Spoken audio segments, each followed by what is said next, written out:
গুজরাটের আহমেদাবাদে লন্ডনগামী বিমানে যে দুর্ঘটনা ঘটেছে এবং তার ফলে বিমানে থাকা 230 জন যাত্রীর মধ্যে 229 জন যাত্রী এবং সেখানে 12 জন ক্রু মেম্বার এবং সেই যে মেডিকেল কলেজ যেখানে আসতে পারে সেখানে থাকা জুনিয়র চিকিৎসক অন্তত 12 জন জুনিয়র চিকিৎসকের মৃত্যুর খবর পাওয়া যাচ্ছে। কিন্তু প্রশ্ন হচ্ছে এই ঘটনা কি নিছকই দুর্ঘটনা নাকি এর পেছনে গভীর ষড়যন্ত্র রয়েছে। তখন যদি আমরা পেছনে কয়েকদিনের ইতিহাস দেখি, একটু যাচাই করার চেষ্টা করি, তাহলে কিন্তু একেবারেই আশঙ্কাটা উড়িয়ে দেওয়া যাচ্ছে না। তার কারণে যথেষ্ট কারণ আছে, কিন্তু তার আগে সব কিছু নিয়ে আলোচনা করব। আশঙ্কার কারণটাও কেন, বা নিছক দুর্ঘটনা বা কেন, বা সব কিছু আলোচনা করব। তার আগে একটু আলোচনা করব এই এয়ার ইন্ডিয়ার ইতিহাস নিয়ে, কেন এখানে আশঙ্কার সম্ভাবনা রয়েছে, সব কিছু আলোচনা করবো আজকের এই ভিডিওতে। নমস্কার, আমি সত্যজিৎ পাল। রতন টাটার পিতা ছিলেন জে.আর.ডি. টাটা। তিনি একজন প্রশিক্ষিত পাইলট ছিলেন।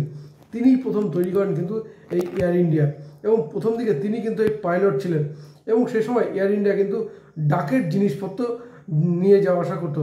এরপর ভারতবর্ষ স্বাধীন হওয়ার পর এই এয়ার ইন্ডিয়াকে ভারত সরকার কিন্তু নিজেদের হেফাজতে নিয়ে নেয় এবং তারপর থেকেই পণ্ডিত জওহরলাল নেহরুর আমলে বা ইন্দিরা গান্ধীর আমলে ভারত সরকারের হাতেই কিন্তু ছিল এই এয়ার ইন্ডিয়া। এবং তারপর দীর্ঘদিন কিন্তু ক্ষতির মুখে পড়ে এবং ক্ষতির মুখে পড়ার পরে একটা সময় নরেন্দ্র মোদী সরকারের আমলে এই এয়ার ইন্ডিয়াকে কিন্তু কিনে নেয় টাটা গোষ্ঠী। তখনই বলা হয়েছিল যে ঘরে ফিরল এই এয়ার ইন্ডিয়া, এবং সেই সময় থেকে যদি বলা যায় এই এয়ার ইন্ডিয়াকে বলা যায় নতুনভাবে কিন্তু তৈরি করার চেষ্টা করছে টাটা গোষ্ঠী। যদি আমরা এয়ার ইন্ডিয়ার ইতিহাস দেখি, এই এয়ার ইন্ডিয়ায় যাতায়াত করেছেন দেশের প্রাক্তন প্রধানমন্ত্রী পণ্ডিত জওহরলাল নেহরু, প্রাক্তন স্বরাষ্ট্রমন্ত্রী সর্দার বল্লভভাই প্যাটেল, দেশের প্রাক্তন প্রধানমন্ত্রী ইন্দিরা গান্ধী, অটল বিহারী বাজপেয়ী, এমনকি মহাত্মা গান্ধীও তিনিও কিন্তু এই এয়ার ইন্ডিয়ায় যাতায়াত করেন। এবং এই এয়ার ইন্ডিয়ার পাইলট ছিলেন দেশের প্রাক্তন প্রধানমন্ত্রী রাজীব গান্ধী। সুতরাং এই এয়ার ইন্ডিয়ার সঙ্গে কিন্তু দেশের বহু ইতিহাস রয়েছে। এবং সেই এয়ার ইন্ডিয়াকে টাটা গোষ্ঠী যখন কিনে নেয় তখন কিন্তু তারা নতুনভাবে পরিষেবা দেওয়ার একটা চেষ্টা করে। তার কারণ অন্যান্য বিমান সংস্থাগুলোর কথা যদি বলা হয়, স্পাইস হোক বা অন্য হোক, তার তুলনায় আরও সস্তায় পরিষেবা দেওয়ার একটা প্রয়াস করা হয়। এবং যে টাটা গোষ্ঠী বা যে এয়ার ইন্ডিয়া বলা যেতে পারে এতটা লসে থাকার ফলে তার পরিষেবা নিয়ে গুণগত মান নিয়ে প্রশ্ন উঠছিল, সেই সময় কিন্তু সেই এয়ার ইন্ডিয়াকে নতুনভাবে তৈরি একটা প্রয়াস নেয় টাটা গোষ্ঠী। এবং আরেকটু যদি যোগ করি, এই এয়ার ইন্ডিয়াকেই রোল মডেল মনে করতো সিঙ্গাপুর এয়ারবেস, এবং এয়ার ইন্ডিয়াকে রোল মডেল মনে করে তারা কিন্তু নিজের বিমান বাহিনী কিন্তু প্রতিষ্ঠা করেছে বা বিমান পরিষেবা পরিচালিত করেছে। সুতরাং এই এয়ার ইন্ডিয়ার ইতিহাস কিন্তু ভারতবর্ষের যুগ যুগ ধরে চলে আসে। এই এয়ার ইন্ডিয়া আজ যে দুর্ঘটনার কবলে পড়লো, পেছনে কারণটা কি? নিছকই দুর্ঘটনা যদি আমরা কিছুদিন যাবৎ দেশের অবস্থাটা দেখি, খালিস্তানি জঙ্গি পান্নুর তিনি কিন্তু এই এয়ার ইন্ডিয়া নিয়ে একসময় ধমকি দিয়েছেন, কয়েকদিন আগের এই ঘটনা। এবং আরেকটু যদি যোগ করা যায়, পেহেলগাঁও হামলার পর যেখানে ভারত পাল্টা প্রত্যাঘাত করে, সে দেশটির নাম কি? সে দেশটির নাম পাকিস্তান।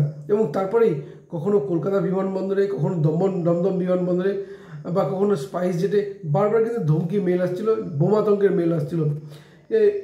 সে সময় কিন্তু নিরাপত্তা বাহিনী যথেষ্ট সজাগ থেকে বিষয়টা হ্যান্ডেলিং করে। কিন্তু এবারে যেটা হলো তা হচ্ছে এই এয়ার ইন্ডিয়া ভারত যে বিভিন্ন বিমান, এতে যদি বলা যায় কলকাতা বিমানবন্দর বিভিন্ন নামি দামি বিমানবন্দর কিন্তু পরিচালনা করতো তুরস্কের একটি সংস্থা। এবং যদি আমরা বলি ভারত যে অপারেশন সিন্দুর চালায়, সেই দেশটির নামকে, সেই দেশটির নাম পাকিস্তান। সে সময় পাকিস্তানকে রক্ষা করতে, পাকিস্তানকে অস্ত্র দিয়ে সাহায্য করে সেই দেশটির নাম তুরস্ক। সেই তুরস্ক সে সময় ভারতীয় বলা যায় এয়ার ডিফেন্স সিস্টেম তুরস্কের সমস্ত মিসাইল ধ্বংস করেছে। এবং তুরস্ক একটি যুদ্ধ বিমানও পাঠিয়েছিল। শুধু তাই নয়, তারা অস্ত্র দিয়ে যেমন ড্রোন পাঠিয়ে যেমন সহায়তা করে, সেই পরিচালনার টিমও কিন্তু পাঠিয়েছিল। এবং যুদ্ধ জাহাজও কিন্তু তারা করাচি বন্দরে পাঠিয়েছিল। সেই তুরস্ক বিশেষ করে এই বিষয়টি সামনে আসার পর, যেখানে প্রত্যক্ষভাবে তুরস্ক পাকিস্তানকে সহায়তা করে, তারপর ভারত কিন্তু তুরস্কের বিরুদ্ধে বেশ কিছু পদক্ষেপ নেয়। তুরস্কে বহু ভারতবাসী তারা কিন্তু যারা তুরস্কের পর্যটক হিসেবে যান, তারা বুকিং বাতিল করতে শুরু করে। এবং ভারত সরকার তুরস্কের বেশ কিছু জিনিসের উপর বিধিনিষেধ জারি করে। এবং ভারতের যে সমস্ত বলা যায় বিমানবন্দরে তুরস্কের কন্ট্যাক্ট ছিল, তারা পরিচালনা করতো, সেগুলো কিন্তু বাতিল করে দেওয়া হয়। সেইভাবেই প্রশ্ন উঠছে, তারা দীর্ঘদিন ধরে যদি আমরা বলি এই ইউপিএ গভর্নমেন্টের আমলে যেখানে তুরস্কের সঙ্গে চুক্তি হয়েছিল, সেই সময় থেকে পরপর টানা বেশ কয়েক বছর তুরস্কের যে পরিচালনা করছে বিভিন্ন বিমানবন্দর, সেইখানে কোনো একটা আশঙ্কা থেকে যাচ্ছে, কারণ টাটা গোষ্ঠী যে কিনেছে এয়ার ইন্ডিয়া, এবং এয়ার ইন্ডিয়া তারা তো নতুনভাবে কোনো কিছু তৈরি করে নতুন পরিষেবা দেওয়ার চেষ্টা করছে। এখানে কিন্তু একটা আশঙ্কার মেঘ কিন্তু থেকে যাচ্ছে। তাহলে এখানে যান্ত্রিক গোলযোগটা থাকলেও থাকতে পারে, সম্ভাবনা কিন্তু কোনো কিছু উড়িয়ে দেওয়া যাচ্ছে না। কারণ একটি দেশের সংস্থা, কোনো সংস্থা যখন দীর্ঘদিন একটি দেশের বিমান পরিষেবা পরিচালনা করে, সুতরাং তাদের কিন্তু টিমটাও অনেকটা লম্বা হয়, বা তাদের নিজস্ব লোকজনও কিন্তু থাকে। তুরস্কের সঙ্গে চুক্তি বাতিল করেছে, তুরস্কের সংস্থা হয়তো সরে গেছে, কিন্তু তাদের যে পরিচালিত তার পছন্দের আমরা জাতিগত বিদ্বেষ ভেদাভেদ দেখি, জাতিগত মিলও দেখি। এখানেই কিন্তু কোনো একটা আশঙ্কার মেঘ কিন্তু থেকে গেছে।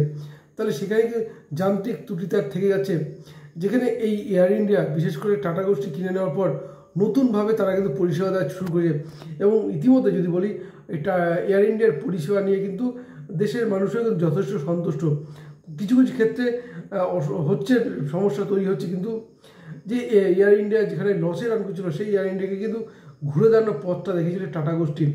ফলে সেই এয়ার ইন্ডিয়ার আজকে এবারের যে বিমান দুর্ঘটনা, বিশেষ করে আহমেদাবাদ থেকে লন্ডনগামী বিমান, যেখানে 230 জন যাত্রী ছিলেন, এবং সেই বিমান এই দুর্ঘটনার কবলে পড়ল, এবং যেখানে পাইলট জাস্ট বলার কয়েক সেকেন্ডের মধ্যে ভেঙে পড়লো, সেখানে কোনো ব্যবস্থা নেওয়ারই রাস্তা কিন্তু ছিল না।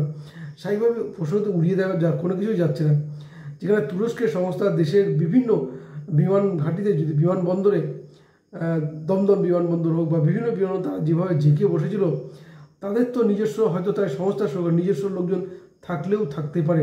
কারণ একটা বিমান যখন তারা রান করতে শুরু করে, সেখানে তার তো ফ্রি সার্টিফিকেট তো দেওয়া হতো প্রয়োজন। তাহলে কি এই বিমানে কি সেটা কি হয়নি?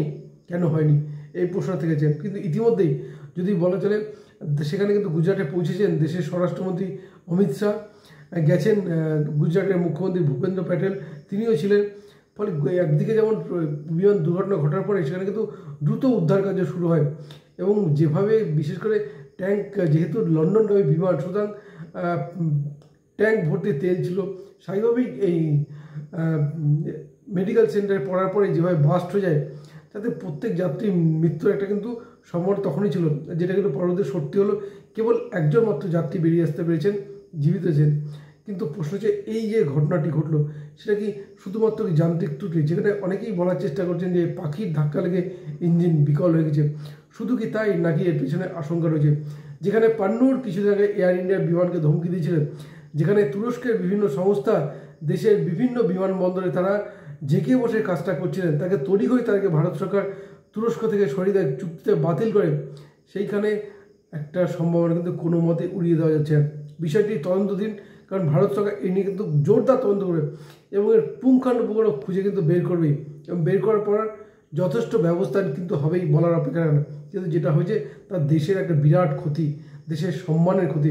কারণ এত বড় বিমান দুর্ঘটনা গত কয়েক দশকে কিন্তু ঘটেনি, যা কিন্তু এবার ঘটে গেল, যা গোটা দেশকে কাঁপিয়ে দিচ্ছে।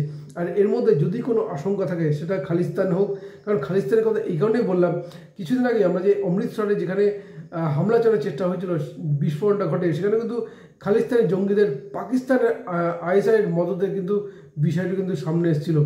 আর এবারে যেখানে এয়ার ইন্ডিয়ার বিমান যে দুর্ঘটনার কবলে পড়লো, সেখানে আশঙ্কা একেবারেই উড়িয়ে দেওয়া যাচ্ছে না।